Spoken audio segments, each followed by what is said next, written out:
Hello, and welcome to the Accountability Coach podcast, where we discuss proven business success principles related to helping you make more money and work less so you can enjoy having your ideal business and ideal life.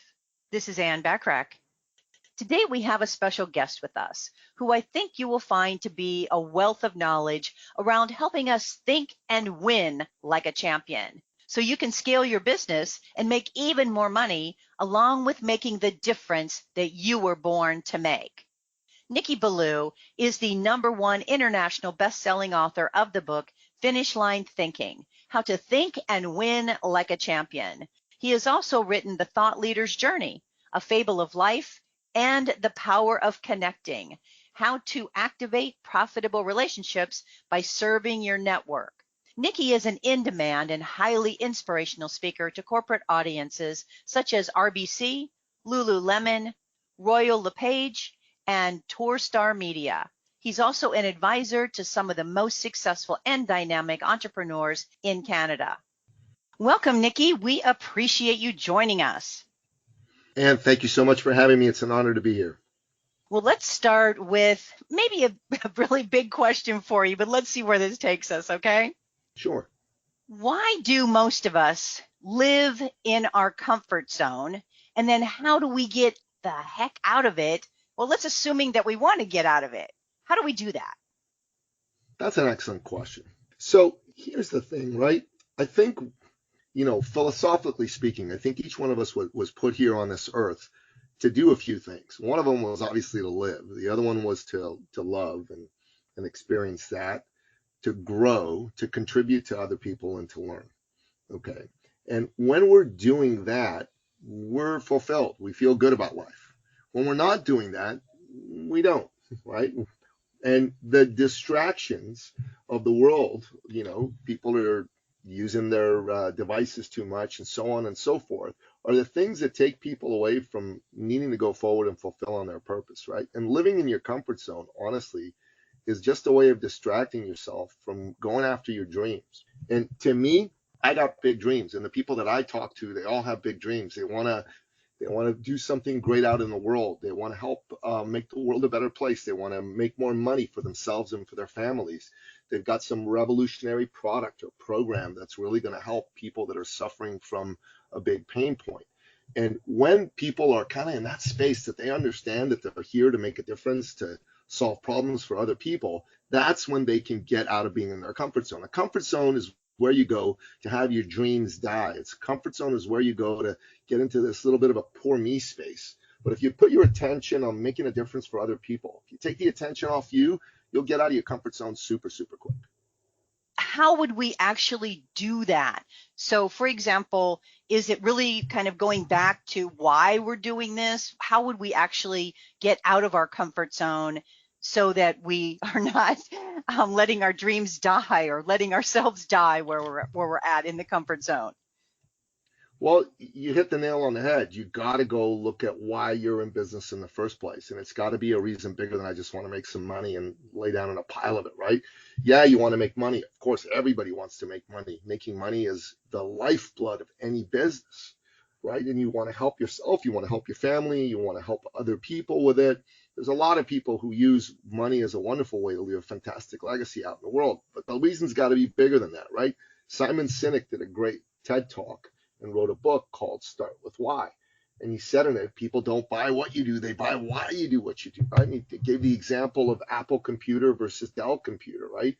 They both made really fantastic products, but Dell talked about their product. They talked about the features and the benefits, and there's a lot of people who bought their products. But Apple was about more than that. Apple said, hey, we are here doing what we do because we believe that people with passion can make a difference and change the world. And that was a mission that struck a lot more people right where they live, right in their heart. That's why everything that Apple produces sells out immediately. That's why whenever there's a new Apple product, people line up at Apple stores around the block for a couple of days. And that's what it's all about. So you got to have a really strong why, and one that you communicate out as part of what you're doing inside your business, right? I'll tell you a story. I had a client who was a personal trainer. And when I met him, he was 25 years old, And he wasn't doing really well. He was making under $20,000 a year. I think he was making $18,000 a year. He had to borrow money from his mom and dad to pay his rent. And so when I met him, he was going around and saying to people, you know what, I'm a personal trainer. I'll help you, whatever you need. I'll help you get stronger. I'll help you lose weight. If you have a wallet and a pulse and you're willing to work with me, I'll take you. And I told him, no, that's not the way to go. You gotta like narrow down your focus. Who do you really want to help and why? So at first he thought, oh, maybe I should work with doctors, right? Because they have money. Well, doctors didn't really see the value in working with a 25-year-old kid who really had no other discernible benefit that he could offer them. So it didn't really work for him. Then he said, I'll work with cardiologists, because cardiologists, man, they're narrower from a niche point of view. And he got a couple of cardiologists, but again, no great shakes. Then he started working with an Afro-Cuban fella who had a missing limb. He was a Paralympian. And he really, really loved working with this guy. You know, it just gave him a lot of fulfillment. And he said, you know what? I think I want to work with people with missing limbs. And then within 6 weeks, he signed up 400 clients. 400. He couldn't work one-on-one with people anymore. He had to start doing things group-wise.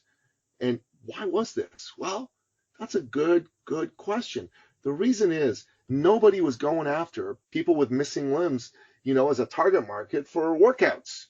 And when he did that, his message was, hey, I'm going to give you a good, strong workout. We're going to get you into shape. But the deeper underlying message was, hey, you got a missing limb? So what? You're still strong. You're still powerful. And I'm going to bring that out of you.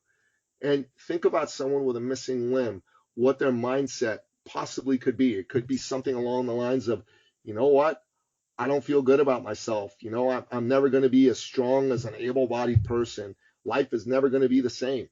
And his message to them, the underlying message was, Balderdash, life is going to be the same. It's going to be better. You're going to be strong. You're going to be powerful. And that's why so many people with missing limbs flock to work with this guy.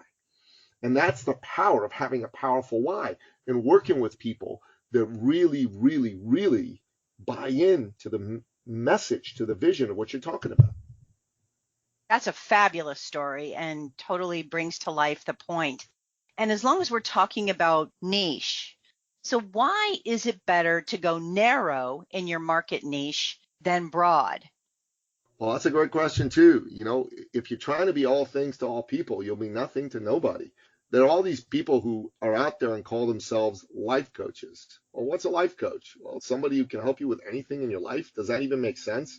So if someone has a relationship problem, they're going to help them. If someone has a weight loss problem, they're going to help them. If someone has a business problem, they're going to help them. How does that even compute? How is someone going to look at you if you say you can do all those things and trust that you can do any of them well? But if you narrow your focus and you really start to understand everything there is to know about how to help business executives, men who recently had children, who got dad bods, get fit and leap. Now that's powerful. The men with dad bods are going to want to listen to you because they're going to go, this guy knows everything about me and my situation, why I got what I got, and he's going to be able to help me out. That's what you want to do. You want to have something narrow where you can really speak to the problems the people in that space are facing, and your expertise can help them. Because look, business is about solving acute problems for profit. That's all business ever is. If the problem's not acute, people aren't going to be very interested in doing much to solve it. If the problem is acute, they're going to do something to solve it, right? Here's another story. You know, this is a little bit of a fable of a story. Years and years ago, there was a man who lived in the South in the United States, and he had a good friend who had a big old country house with an old-fashioned porch on it, wooden porch. And he went to visit his friend, and his friend was sitting in a rocking chair on the porch, and then his friend had a dog who was sitting next to him on the porch, and the dog was just whining. So he went to talk to his friend, and after a little while, the whining just got on his nerves, and he said, "Why is your dog whining so much?" And he says, "Oh, him?" He said, "Oh, he's sitting on a nail." Does he sit on a nail?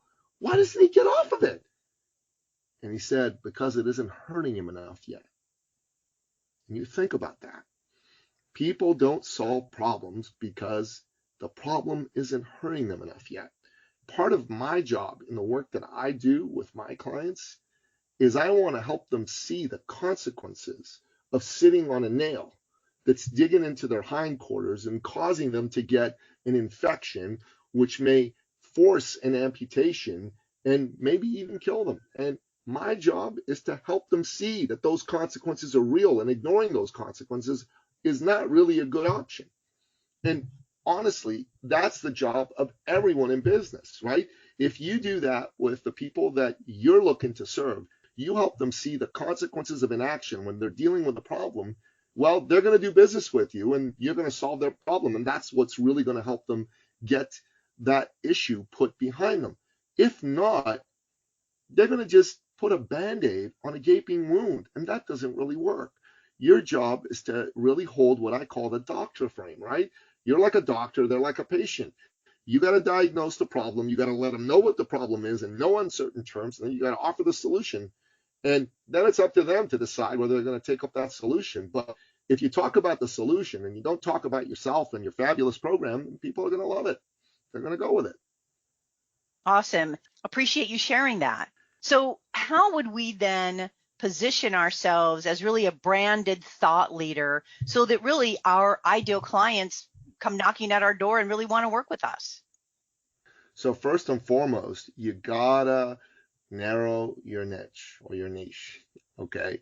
You got to do that. If you're trying to be all things to all people, no one's going to see you as a thought leader. You can only position yourself as a thought leader if you're clear that you do one thing really, really well, better than anybody else, right? So, for example, if you're a coach or you're a consultant, you need to be thinking about what area you want to focus on. Maybe you have skills and talents in lots of areas, but you want to focus on one in particular. So, for example, if you're a consultant and you work with small business organizations, you could say, hey, I can solve your lead flow problem. I can also solve your culture problem. Pick one of them. Go to organizations and say, I am the queen of helping you solve every problem related to hiring and culture and building a great organization that, works. I am the queen of solving all the problems related to retention of employees. If you position yourself that way and you start speaking about that, you start creating IP and content around that. That's one of the things we teach people how to do in terms of being on podcasts and creating IP snapshots and writing blog posts and putting out books. Those are the sorts of things that'll burnish your credentials. I've written 8 books myself. And one of the reasons that I keep writing books is that writing books has helped people see my expertise. And the thing that I've focused on the most has been winning and success and generating additional results, right?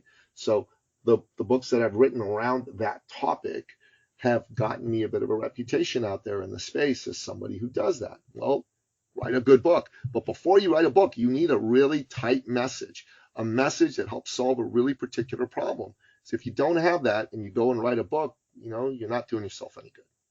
Love that.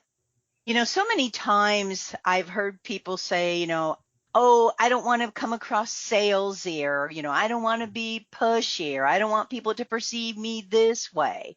So how do you recommend that we actually sell without coming across as salesy?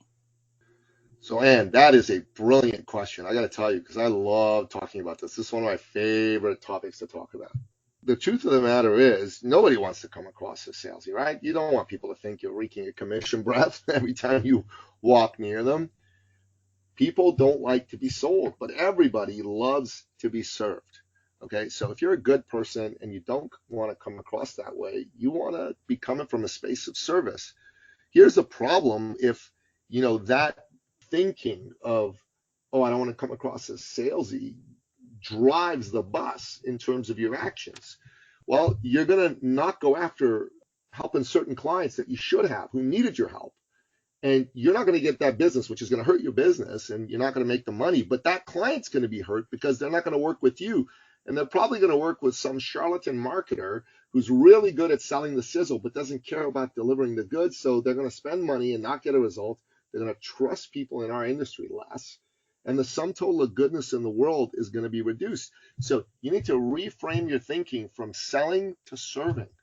Nobody wants to be sold, but everybody wants a caring advocate in their corner. So be a caring advocate. The first thing you got to show people is that you care about them. The buyer's evolved. The things that worked 2, 3, 5, 10, 20 years ago don't work anymore.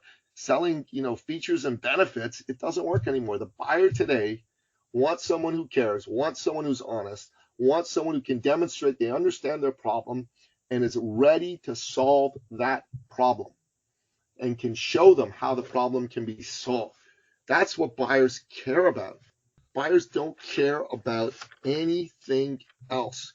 So for myself, where I look at it is what I do is I help my clients, who tend to be mostly coaches and consultants and other service-driven entrepreneurs, attract a lot more clients so they have a lot more income and have a lot more free time, and they never have to worry about business coming through the door again. And I seek to work only with people who are hungry for this type of success, the freedom that it offers. They believe in freedom and they're ready to take massive action to succeed, right? And that's who I focus on. And if you got some clarity on what you do and who you focus on helping and how it helps them, then you're serving, you're not selling. That's the beauty of being someone in industry right now who's a good heart-driven person. You definitely don't want to come across as a prototypical, slimy salesman or slimy saleswoman. You want to come across as a caring advocate. You want to come across as someone who understands the problems that your clients face and is committed to solving. I love what you said. Take massive action. So Yes. obviously without action, there are no results, or there are very little results, right? Exactly. That's correct. So there's a lot of people in our industry who they're tire kickers. They're hobbyists. They're whiners, I call them. They're not going to take action and they don't take any responsibility for their own success. Those are the people that are going to fail. The people that are decisive, they are ready to make a decision to change their life. The people that are committed, they're committed to making life better for themselves.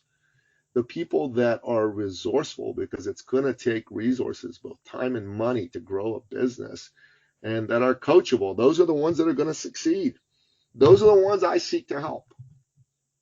So how can we add basically 20 to 100,000 in income? How would you recommend we do that? Well, first and foremost, make a decision that that's what you want to do.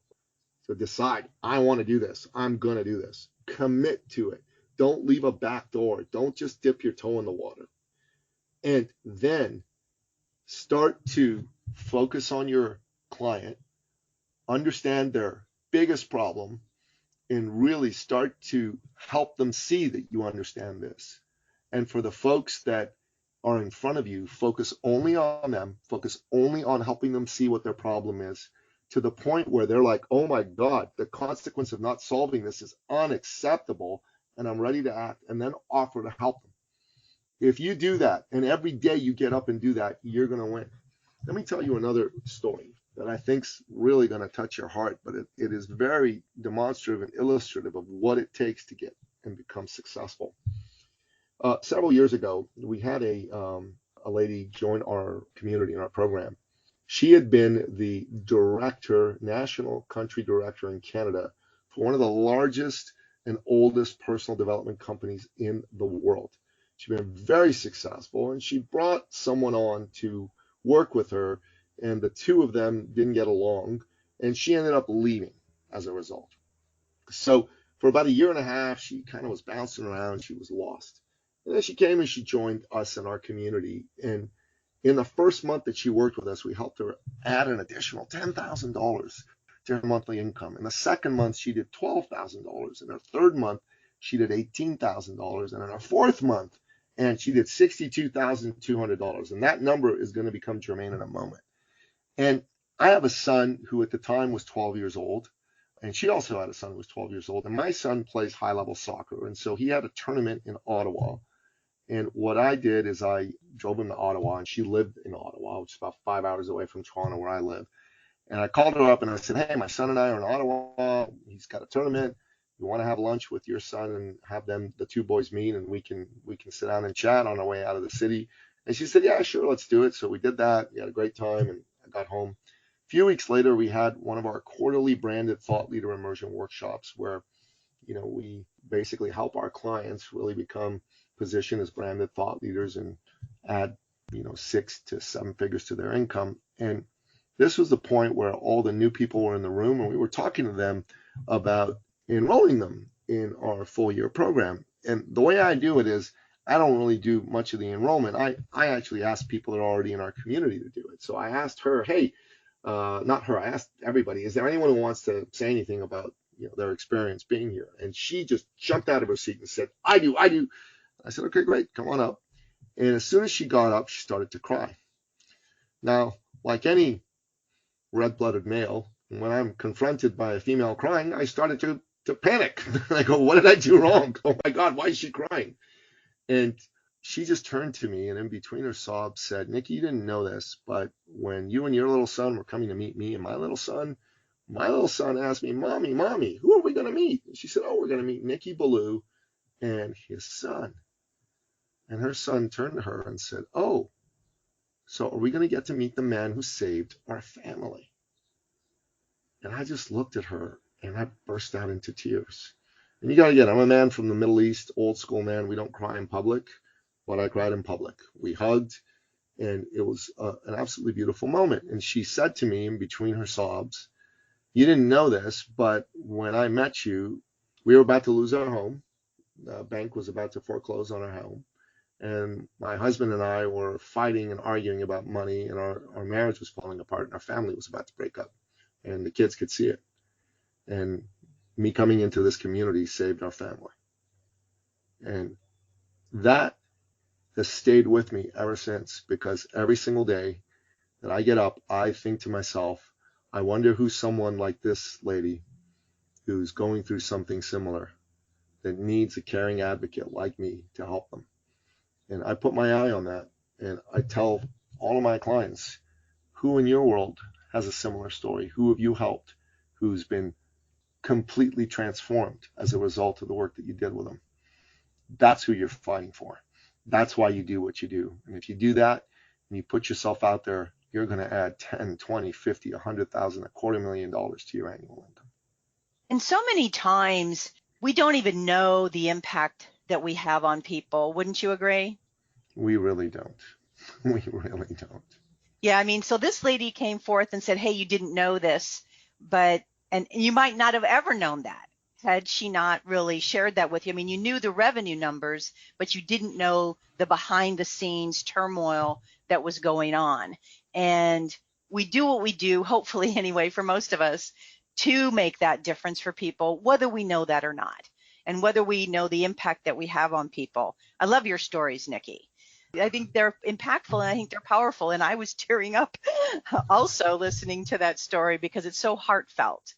So how would someone actually get a hold of you to see how you could help them?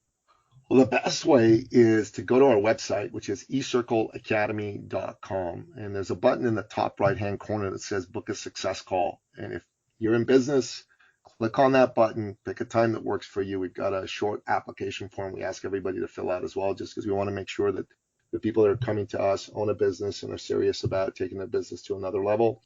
I'll be happy to have that conversation with you one-on-one. Let's have a serious conversation about where you're at in your life, where you're at in your business, what the impact of how things have been going has been on you, and what you need to do to turn it around and take your life from honestly tragic to magic. Take your life from struggling and having a lot of effort and pressure and stress and frustration to one where you're living the life of your dreams. You're able to buy your dream home. You're able to take the people that you love on incredible dream vacations. You're able to feel good about yourself. You know, your self-concept is up because you're living a life that matters. You're living a life that really is one that you always dreamed of living. The reason why we are here, right? So it comes back to the why. We want to really be able to live the dream. Don't let our dreams die and really be able to accomplish what we want to accomplish so we can ultimately fulfill what's important to us in life. How cool is that? How cool is that indeed? Any other parting comments you'd like to share? The last thing I want to say to the folks listening is this. You were born to be great. You were born to live life and fulfill a purpose that you choose for yourself, but one that moves you and makes your life great. And maybe life's beating you up a little bit lately, and maybe you've lost a little bit of faith in yourself. But I want you to hear my words very clearly right now. I have faith in you. Maybe we've never met, but I have faith in you. I have faith in you because you were put here on this earth to live life as the best version of yourself. And take that belief, borrow it from me if you don't have it for yourself right now, and go out there and take action until your belief comes back, and make this day and this life the very best version of it that it could possibly be. Love it. Awesome. Well, I Thank appreciate you. you taking the time out of your very valuable schedule to share some good insights with us today. It's an honor, and thanks for having me. This was a lot of fun. Well, my hope for our time together with Nicky is that you got value and an idea or two that will help you be even more successful, personally and professionally. Feel free to share my podcast with others, as it can be found on most podcast platforms and in most English-speaking countries. And if you'd like to get a short daily fix from me, subscribe to the Accountability Minute, which can be also found on most podcast platforms and in most English-speaking countries, and of course at accountabilitycoach.com. And remember to subscribe to my Proven Business Success Resources and Tips blog by going to accountabilitycoach.com/blog. And always aim for what you want each and every day. Until next time, make it a great day, today and every day. I appreciate you listening.